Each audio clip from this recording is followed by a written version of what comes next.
Dari Sragen kita ke Surabaya, Tribuners, ada sebuah kampung di Surabaya yang kini sedang bergotong royong melakukan penghijauan hingga budidaya. Kampung Ngemplak, RT 1 RW 11, Kelurahan Ketabang, Kecamatan Genteng, Kota Surabaya.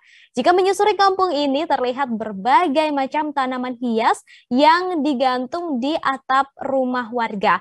Tanaman seperti janda bolong hingga tanaman langka seperti pakis monyet juga ada di lokasi ini. Tak hanya itu Tribuners, ada pula tanaman buah dan toga yang berjajar rapi di sepanjang gang. Nggak cuma tanaman Tribuners, tapi budidaya ikan mulai dari lele hingga ikan hias seperti koki dan koi juga dilakukan di kampung ini. Keren ya Tribuners, supaya lebih jelas lagi, sudah ada Zainal di sana. Selamat sore. Baik, selamat Zainal, sore. selamat sore. Baik, Selamat sore, Ratu. Zainal, seperti apa aktivitas warga dari Kampung Ngemplak ini untuk penghijauan? Boleh diceritakan? Baik, untuk di Gang 1 Ngemplak ini ya, eh, secara posisi di tengah kota, namun luar biasa sekali semangat dari para warga di sini, khususnya RT 1 RW 11 ini luar biasa karena memang dari penghijauan ini sudah dilakukan sejak lama. Nah, untuk ketika memasuki lingkungan ini atau perkampungan ini terasa begitu sejuk dan asri karena memang banyak sekali tumbuhan-tumbuhan lindung yang memang terasa sejuk. Kemudian juga ada payung-payung di atas atap yang bisa dilihat juga bahwa itu menghiasi dan memberikan rasa sejuk tersendiri karena memang banyak sekali pengunjung yang datang ini karena adanya soto yang sangat terkenal di Surabaya, yaitu soto ayam Cak To, begitu satu. Lalu untuk tadi disebutkan juga ya bahwa tidak hanya penghijauan tapi di kampung ini juga melakukan budidaya. Boleh disebutkan untuk budidaya yang dilakukan di Kampung Ngemplak ini ada apa saja, Zainal? Baik, selain tanaman langka yang ada ya dan juga tanaman lindung, ada juga budidaya seperti ikan lele, ikan koki, dan ikan koi. Nah, kalau untuk lele sendiri ini sudah berjalan sejak tahun 2020 awal. Nah, luar biasa sekali bahwa dari bibit yang diberikan oleh Dinas Pertanian, yaitu 1.000 bibit, sudah beberapa kali untuk memanen, kemudian untuk hasilnya sendiri, ini dirasakan oleh warga dan kemudian juga sebagian juga dijual begitu Ratu. Dan kemudian untuk perawatannya sendiri ini melibatkan Karang Taruna yang ada di tempat ini, kemudian juga Ibu PKK. Jadi untuk tenaga yang merawat ini itu dilakukan dengan swadaya, maksudnya tidak dijadwal khusus atau siapa yang ingin merawat dipersilakan karena memang untuk tanaman-tanaman sendiri ini luar biasa sekali, banyak sekali, dan juga untuk lele ini memberi makan kan hanya cukup dari pagi dan sore, dan itu memang sudah ada penanggung jawabnya masing-masing. Namun dipersilakan untuk semua warga di sini yang ada 125 kakak ini untuk ikut membantu bergotong royong. Keguyupannya begitu terasa di sini Tribuners. Memang dari ikan koi ketika kita masuk di lingkungan ini begitu luar biasa indah sekali, dan banyak sekali tadi pengunjung yang menanya ini apakah dijual seperti itu. Namun memang budidaya dilakukan untuk ikan koi dan ikan koki ini tidak dijual Tribuners. Jadi memang untuk hiasan dan pajangan ketika ada pengunjung datang. Namun untuk lele berbeda, ini memang diperjualbelikan, dan perjualbelikan ini masih di lingkungan sendiri ya, maksudnya dalam artian agar lingkungan ini merasakan di kampung ini juga merasakan ikan lele hasil dari budidaya sendiri dengan harga yang begitu murah, begitu Ratu. Baik, saya penasaran, ini kan sebuah kampung begitu ya, sebuah kampung kemudian menjadi istilahnya menjadi tempat yang cukup rimbun dan juga banyak kegiatan yang dilakukan oleh warganya. Lalu diubah, apakah ini juga kampung ini bisa menjadi destinasi wisata juga, Zainal? Dan jika ada yang berkunjung nih ke kampung ini, apa saja yang bisa dilakukan oleh wisatawan yang datang? Baik, Zainal. kalau untuk wisatawan mungkin bisa dibilang tidak wisatawan ya, karena memang berkunjung ini kebanyakan memang karena ingin merasakan soto yang terkenal ini. Tapi memang luar biasa sekali, itu ada sampai 1.200 porsi, itu dalam waktu pagi hingga sore, ini tadi siang jam 1 sudah habis.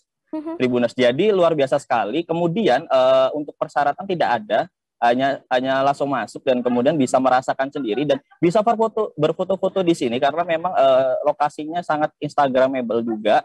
Jadi memang bisa banyak spot-spot foto juga karena memang banyak mural-mural juga yang membuat lingkungan ini semakin menarik. Jadi untuk foto di sudut manapun akan terlihat bagus juga. Dan kemudian makanannya enak. Kemudian juga hiasannya luar biasa, kemudian rimbun, rindang, asri, dan ditambah lagi ini juga bisa menjadi sebuah edukasi juga karena memang banyak nyatanya perguruan tinggi di Surabaya bahkan di luar kota juga itu KKN di sini. Jadi melakukan KKN di sini, kemudian banyak sekali istilahnya untuk kontribusi-kontribusi yang sudah dilakukan bahwa memang tanaman langka yang sengaja ditanam oleh warga sini yaitu untuk generasi muda ini agar mengerti dan tahu begitu tanaman-tanaman yang memang belum pernah kita lihat sebelumnya seperti itu. Nah, pakis monyet ini memang asli dari